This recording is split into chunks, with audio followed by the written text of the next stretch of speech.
This weekend at Pocono has felt like one of those NASCAR weekends where every few hours something happens that completely changes the conversation. And honestly, that's exactly why I love this sport. Coming into today, there were already questions swirling around one of the biggest names in the garage. Then, just when it felt like everyone was focused on that developing situation, the race itself delivered another major storyline that could have huge implications for the rest of the season. What's crazy is that these are two completely different stories, but they're both connected to one of the biggest themes we're seeing right now in the Cup Series: momentum. Some drivers are finding it, some teams are fighting to keep it, and some championship contenders are suddenly facing challenges they never expected heading into one of the most important stretches of the year. The first story started before the race even began. The second story completely changed the conversation after the checkered flag. The first big story revolves around Kyle Larson, and honestly, this wasn't the kind of headline Hendrick Motorsports wanted heading into race day. Before the Great American Getaway 400 even started, Larson's number 5 Hendrick Motorsports Chevrolet failed NASCAR inspection twice on Saturday. According to Kelly Crandall from Racer, that immediately triggered penalties from NASCAR. As a result, the number 5 team lost its pit stall selection for the entire weekend, and car chief Jesse Saunders was ejected from the track. And it wasn't just Larson's team that got hit. Daniel Dye's number 78 team also failed inspection twice and received the same penalties, creating another headache for the organization before race day. Now, whenever fans hear about inspection failures, the first reaction is usually panic. People immediately start wondering if a team is trying to push the limits too far, or if there's something bigger happening behind the scenes. But here's what made this situation so fascinating. Despite all the penalties, despite losing pit stall selection, and despite having a key crew member removed from the track, Kyle Larson still looked incredibly fast. In fact, he looked like one of the strongest cars at Pocono all weekend long. Earlier on Saturday, Larson topped the speed charts during practice with a lap of 170.707 miles per hour around the tricky triangle. Not only was he fastest in single lap speed, but he also led the field in 10-lap average speed, which is often an even better indicator of race-winning pace. That told everyone in the garage something important. The speed wasn't a fluke. The number 5 car had long-run speed, the number 5 car had qualifying speed, and most importantly, the number 5 car looked capable of winning. Then came qualifying. Even after all the inspection drama, Larson backed up that speed by posting the second fastest lap, earning a front-row starting position for Sunday's race. That's what made this entire story so interesting.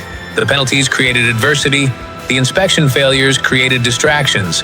The loss of Jesse Saunders forced Hendrick Motorsports to adjust race day operations. But none of that seemed to slow the actual performance of the race car. And if you're a Larson fan, that's probably what gave you confidence heading into Sunday. The bigger concern was always how those penalties could affect strategy throughout the race.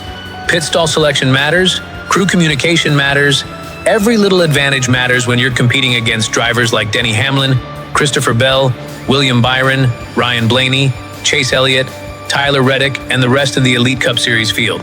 At the same time, NASCAR was dealing with another challenge entirely: Mother Nature. Officials became concerned about potential weather issues in the Pocono Mountains and made the decision to move the race start from 3 o'clock Eastern Time to 1 o'clock Eastern Time in an effort to maximize the chances of completing the full event before rain arrived.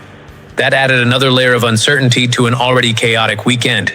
And remember, this was the 16th points-paying race of the 2026 Cup Series season. The playoff picture is tightening. Every point matters, every position matters, every mistake matters. So Larson entered Sunday with incredible speed, but also with extra pressure because of everything that happened before the green flag. And after all that drama, here's where the second story begins. Because while everyone was focused on Larson's penalties and whether he could overcome them, another veteran star went out and completely took control of the conversation. Denny Hamlin did it again.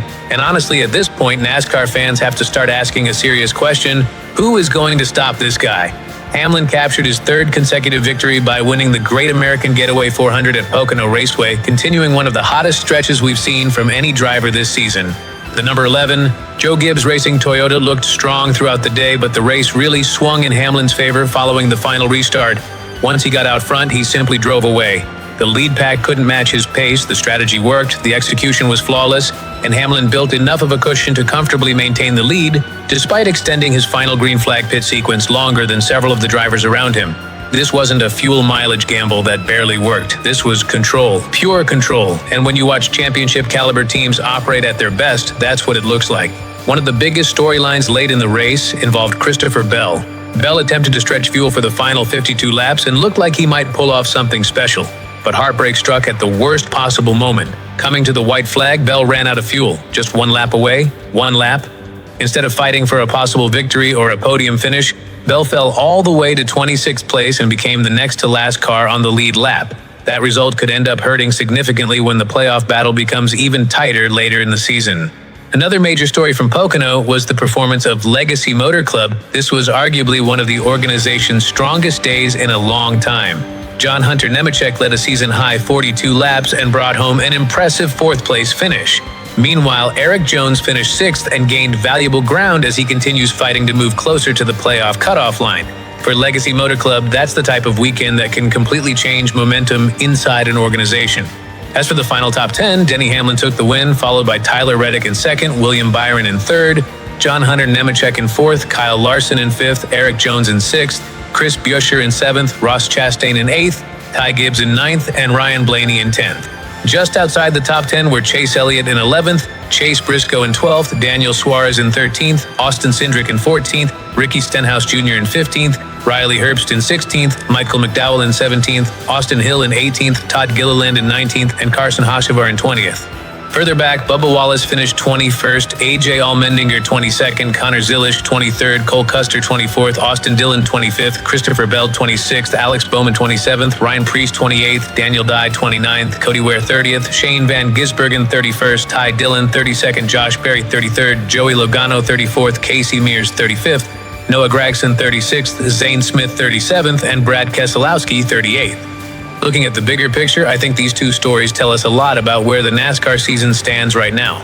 Kyle Larson showed incredible speed despite facing adversity before the race even started. Finishing fifth after everything that happened with the inspection penalties proves that the number 5 team remains one of the strongest organizations in the garage. But the bigger headline belongs to Denny Hamlin, 3 straight wins, another dominant performance, another statement victory, and suddenly the rest of the field has a serious problem, because when a veteran driver starts stacking wins like this, confidence becomes just as dangerous as speed. We're getting closer to the playoffs, the pressure is increasing every week. Championship contenders are beginning to separate themselves from the rest of the field, and right now Denny Hamlin looks like a driver who believes this could be his year. But I want to hear from you. What impressed you more today, Kyle Larson overcoming all the penalties to still finish inside the top 5? Or Denny Hamlin winning his 3rd straight race at Pocono?